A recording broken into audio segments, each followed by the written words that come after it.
All right, guys, we are back to the action here at the 2019 Pickleball Global Challenge Cup. And we've got the standings currently. The East has 22 points, and West is up in the lead at 53. I appreciate them throwing that up there on the screen so everybody could see it. All right, so as far as a daily breakdown, at day 3, we've got 18 points for West, 6 points for East. And I think it's important to note that this is day 3, which is championship day, and every match won is worth 3 points for the team that wins that. So, Team East is trying to climb out of a hole here. They've gotten down a few points, and they're going to need a lot of these matches. I believe we have 12 matches left to play in the Pickleball Global Challenge Cup. All right, I guess that match ended. I guess we're done. And no, I'm just kidding. Just kidding. That is the scoreboard. It just buzzed on us, and I think they forgot to reset it possibly. That could be what it is. So no big deal. I've got a special guest coming on with me here. He didn't even realize that he was going to be talking with me at this exact moment. But everybody who's involved with pickleball, or anybody that's involved with pickleball and has been around the pickleball forum or the pickleball world for any length of time, knows who I'm about to introduce, and that's Randy Coleman. What's up, Randy? What? Hey, how are you, Scott Golden? Man, I'm doing great, buddy. I've been here for 3 days at this event. I'm loving every minute. Well, it's awesome to see all this going on and seeing some amazing play. Absolutely. Indoors can kind of bring out the best of a lot of people, but it's an amazing place to watch all this happen for sure. Yeah, definitely. And you've been in Florida for a few days, but you haven't been down here in Naples or Fort Myers area until recently, in this right? morning. Rolled into the East Naples Community Park this morning. And did a little stop by, did a little tour. They had a little wheelchair exhibition going on. That's right. It's just amazing to see all the inspirational stories on so many levels going on. So watching the wheelchair events is kind of an amazing thing. So. It really is. It's very unique. Tennis does wheelchair events, and there's pro wheelchair tennis players, and now they're starting to. Some of them are converting over to pickleball now. Yeah, no, it's amazing, and they have the 2 bounce rule, but if the wheelchair guys can take that ball on one bounce, it looks just like normal pickleball, but they are allowed that second bounce. It's just amazing what they're able to do. So great to see that, man. It's just helping our sport grow from different angles, different dimensions. And I had a chance. I got a story we'll talk about in a second. Yeah. Let's get back to the action here with Dekel and Christine McGrath and Martina Kochli and good old John. I haven't seen... Jonny Pickleball. I haven't seen John since last U.S. Open, so I love it, man. Right. All we need now is Dominic, and apparently he snuck out. So. He might have snuck out for a little bit. He will be back though, because I'm sure he's going to either be playing or he'll just come back to watch. I'm going to have to say I was a little bit disappointed that the hair is not brighter. I thought it was going to be like bright and just standing out. I was a little disappointed myself. It was a little. I thought he was going to take it up from the next notch from last year. I agree. I thought it might be green, lime green. I was pulling for green, red. I don't. But we all love Dominic. I'm just giving him a hard time. How can you not love Dom, man? And he's always dressed to the T when it comes to pickleball attire, isn't he? Yeah. He matches so well with his stuff. I got to see. I tell you what, watching. Across the court, watching Dekel play. I got to see him last year at TOC, Tournament of Champions in Brigham City, Utah, on the far side, watching Dekel play. He's a stud, isn't he? Yeah, it's a little bit crazy. Do you know what his highest? I don't remember his highest official ATP ranking was. Ooh, that's a great question. I know. Well, yeah, I know it was below 1,000, but that's incredible. I watched him play Daniel Moore in singles at Tournament of Champions, and nobody knew who he was at that time, and that was it wasn't quite 1 year ago, but it's amazing to watch what some of these the transformation. The high caliber tennis players. Great job there, Martina. High caliber tennis players. Making the transfer over to pickleball, and it's an amazing thing to see. So, and he's built like a NFL linebacker. little bit. I'm going to give him a tight end. So I'm going to give it. I mean, we can go with the linebacker, but I'm going to give Dekel the tight end spot. You know what? That's even better. You're right. Yeah, he's tall. He's a little lanky, but it's all good. Did you know that he's actually still living currently in Israel? So he commutes back and forth to play pickleball tournaments. Yeah, it's crazy. That's another thing we need to ask. That's one place that I have not been, and I don't know what pickleball is going on in Israel. I'm not sure either. And if that's the case, it might mean if there's no pickleball in Israel, it might mean that he only picks up a pickleball paddle every 6 months, roughly. If you kind of think about it, when you watch players like Daniel Moore, and the caliber of player that he is, and the ability to be able to do what he does, and he lives 6 to 8 months out of the year over in Japan. Absolutely. And then to come over here and still compete. It's incredible. But now things are changing. So wow, things are changing a little bit. Did you see that shot right there by Martina? John likes the no look. That's for sure. That's absolutely right. Yeah. John in the lime green. Yeah. The crowd got a little kick out of that one. Yeah. Well, yeah. I think humor goes strides. Humor goes a long way. So she went to return the ball. I think Johnny got a little excited there and jumped in front of that ball. But all right, so that shot right there. Christine's got a ponytail and it's pretty long. If that ball were to hit her ponytail, that would be a point for Johnny, right? Correct. Yep. So that's considered part of the body. Correct. I just want, for anybody watching for the first time, I just wanted to be clear on some of that stuff. If it tips your hat, hits any part of your body. That's kind of like in football when you see these guys playing with the long locks. If you got a guy running and he's got all those long dreads going on, you want to grab those things and pull them down. It's part of the game, isn't it? It's good dinking right there across court between Christine and Martina. Correct. Yeah. A little quick. A little quick there on Christine's part. If you watch John play, he rests his left hand. He rests his left hand when he's dinking, and it's kind of a stabilizing. You see him resting his left hand on his hip. It's nice shot there again. Very nice, Martina. Do you think that's some of a rhythmic thing too for him? He feels comfortable doing that. Well, he's stabilizing his core and his body. It's very much something that he's used to. But if you watch John Davidson play, John Davidson absolutely does that same thing. So he stabilizes his hand on his hip to keep his balance. So it's a style.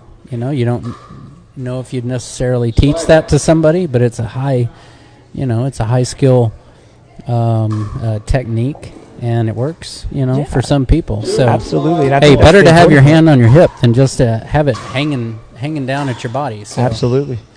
There's one thing that we always say, and he was way late on that one. So if you see him if you see his hand, and you watch his hand on his left side, there it is. Especially when he's taking cross-court with his backhand. Right. So that's absolute muscle memory that he's created for himself. And Martina lifted that one. But in all honesty, I think she was doing a great job of dinking to Christine's right and left foot. She tried to take that too much to the middle there. So why change what's working? So you're dinking to Christine. Martina, in my opinion, should have kept dinking straight on. She decided to change it up. Lifted that ball to a guy named Dekel, who was ranked below 1,000 on the ATP Tour. That doesn't always have. So what did we come up with? I'm glad you brought that up. That was a great. So it's above. So okay. So that would. But what was it? Singles is 1647 and doubles is 593. 593. So he's actually a better doubles player in his career than he was singles, I guess. Which is interesting. Yeah, it's. But that actually plays into the strategies with doubles and pickleball. Probably he's used to it. Well, he's a big guy staying out there on the singles court. So nice. It's a good. He's got quick hands, but that's interesting to see. I mean, I've seen him play singles in pickleball, and he fights through it very, very well. A little loose on the serve. That happens. That's why we get 2 serves. Very close match right here at 5-4-2. We're 1 minute away from the 10-minute mark, which means they're going to switch sides at 10. Yeah, we got 20-minute games here. Correct? Yes, so we're going. Time clock. All right. The clock does not stop running unless they call a. Actually, no, that's incorrect. The timeout stops the game, but does not stop the clock. Right. Yeah, I've seen that. I've seen that kind of used. I don't know. I don't know if I would call that in a sportsmanship way or not, but. Yeah, I mean, we've been calling it gamesmanship. We've been saying gamesmanship. Yeah, you can call it what you like. It's well within the rules, but I think there's a lot of people that they would stretch that one. Yeah, I think there's a lot of people that would agree that it looks a little tacky at times. To I think we need to. I think we need to. If we're going to call time, I think the clock should stop. So, but that's just my personal opinion. Yeah, and you got everything here is a great job, but. Yeah, and I actually think we're going to make an adjustment between this year and next year. We did a 2-minute warning where you can't call your timeouts under 2 minutes. I think next year, for the base of it, we're just going to say no timeouts called under 5 minutes. Right. So it gives it a little more room for error there. Yeah, you gotta use the strategy wherever it lies, right? That's right. And for this event, we decided on that, and that's what all players are a part of. Obviously, if you're on the winning side of that under 2 minutes, you're gonna appreciate having that opportunity to stop the clock. But if you're on the other side, it doesn't feel as good, probably. Right, yeah. No, it's neat to see. Actually, Rob Davidson and I were talking about, why would some of these players come in and, put themselves through, some of this right before a big event. But, we're playing indoors. We're playing in a controlled environment. We've got air conditioning. We're not really depleting our body like we would if we were playing outside. If they were playing outside in Naples right now at 85 to 88 degree weather and 170% humidity, that takes a toll on the body. Great shot. So Martina's done a great job. Yeah, she's definitely got a lot of control power on that forehand put away. I've seen several times now. So yeah, it looks like Jonny and Martina got a good game plan going into this matchup, and it would appear that Martina is going behind Dekel quite a bit because Dekel is such a big force on the court that he tends to crowd that middle a little bit with his forehand, and I think that is what the game plan is right now, is for her to set up shots. Johnny's going to set her up to be able to go behind him.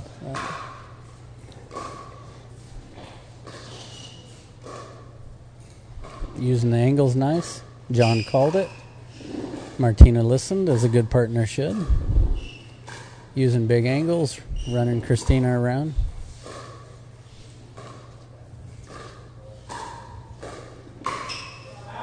That's good discipline by her for letting that go. Yeah, it was good ball movement, and at the very end, just still a little bit impatient. And Dekel pulled the trigger a little bit low, and the ball went out. A pretty short serve. All right, got a 2-point advantage for Team East here. Yeah. Look at Johnny's hand speed right there. He was able to recover on that ball really well. Right. Yeah, he really got himself out of position. John and Martina should not have gotten that point, but they did. Oh, wow, that ball tipped right on the white line over here to the left of Dekel. He tried to make a very athletic move right there to get that ball back over, but it got behind him quick. Man, they are playing really well right now. Up 4 here with 7 minutes and 15 seconds left. That was a very nice reset by Martina. It's a great beat by Christine right there. A lot of pressure on that. Martina just didn't get that outside right foot outside far enough to actually get balanced to hit that shot. She just wasn't in position. So kind of goes back into pickleball. Footwork is the most important thing in pickleball right off the bat. What's the most important thing? And that is going to be your footwork. Hands down. If you're not set, you will. Nothing else is going to be a positive. So it starts with the footwork first, and then you've got to develop your shots as well. So Dekel is used. So you actually saw Dekel cross over. It's what we call a closed position. So he crossed over his right foot over his left foot. Actually turned his body. He turned his body away from facing the court, which actually opens up angles in pickleball. So only at the top level can a lot of these guys actually reset and get themselves back into position. But when you're teaching pickleball, you actually want to stay in an absolute more open position, which means you're facing the court as you transition from the baseline to the kitchen line. Just put your body in a better situation. You want to be facing. You want see how John. That's actually kind of a. You got away with it again. Pretty so impressive, actually. Well, yeah, that's kind of a trademark move. John likes to do the 360. I actually remember that from last year, playing rec games with him. Dave Weinbach will do that 360 spin move. That's right. Just to. Your body's going in one position, so your instinct. Some people just they want to do that complete rotation to get themselves back. Both players getting their paddle on that one. Want to get yourself back into position. And actually, what you just saw there from Dekel and Christina, you saw two forehands going for the same ball, right? So, what do we need to have? What do we need to and so I'm going to try to talk about this real quick, but what do you need to have right off the bat with those two forehands in the middle? You need to have good partner communication. So you need to have a game plan going in. Whose ball is it? It's mine. So I've got middle. Somebody needs to tell the other partner. That way you eliminate that confusion in the middle. And that just cuts down on that confusion between partners. You've got to talk to your partner. You've got to talk. You've got to say, now this is just kind of an exhibition. You know, Christina and Dekel have never played together before, but usually you need to have somebody who's the talker. Somebody needs to be the talker on the team and say, I've got middle, or mine, or yours. Yeah, I heard John say, got it. So John likes to come over. And it's absolutely working. All right, another side out. Team West not able to put any points on the board. All right, there's a strategic timeout right there.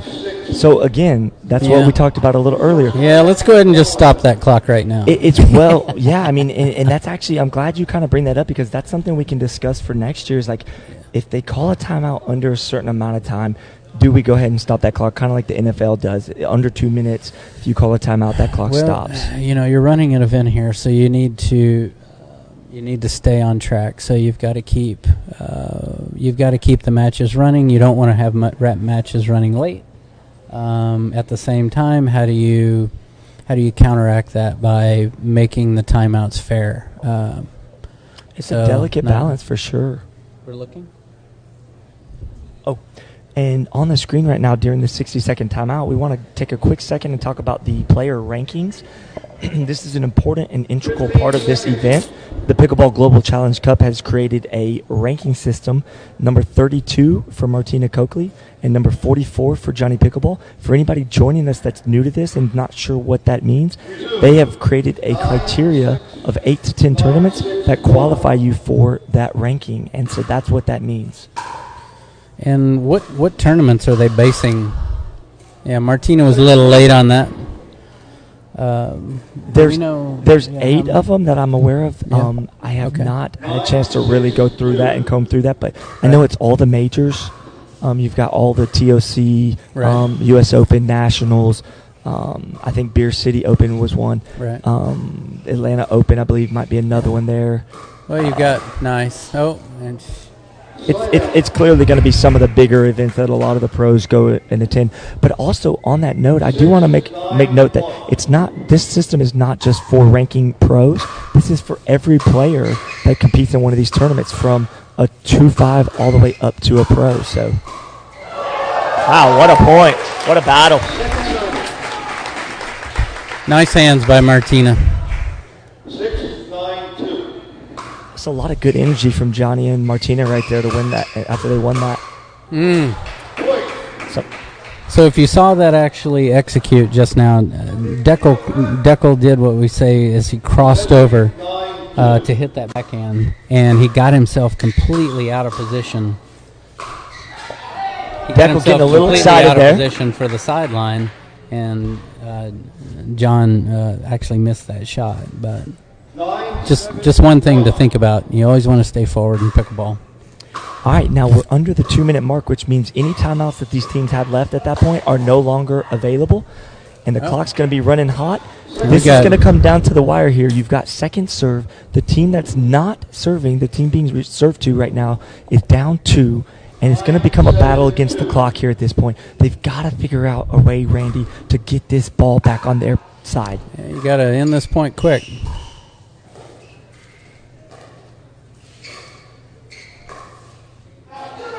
I think that might put the nail in the coffin right there, simply because mathematically right here, you're about 30 seconds.